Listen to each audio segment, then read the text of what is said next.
Okay, so a couple things I've learned so far is one, keep your tools very sharp. Two, it doesn't matter if you have little micro tools, normal chisels, or just some gouges. Keep them sharp.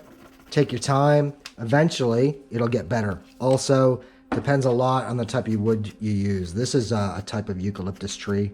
Uh, it's called a mountain ash here, but it's not really ash. It's eucalyptus. It's very stringy, so getting clean edges is a bit difficult, but that's okay. This is going to be stained, sanded, sealed, stained. It's going to have gold leaf in the letters, which will hide a lot of the microscopic errors, which aren't so microscopic in my case right now.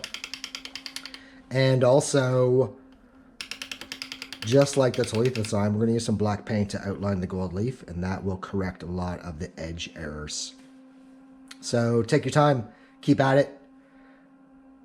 It's a bit difficult, especially for a beginner, and this is the first time I've actually done this, but I produced a fairly good tea. Not quite done yet. I'll clean it up, move on, and hopefully by the end of this sign I'll be better. And this wood, relatively inexpensive. Didn't want to use pine because if this turns out okay, I will actually put it on Talitha. And I think it'll turn out good enough, because remember, people are going to look at this sign from a distance. They're not actually paddling up to your boat to eyeball your sign.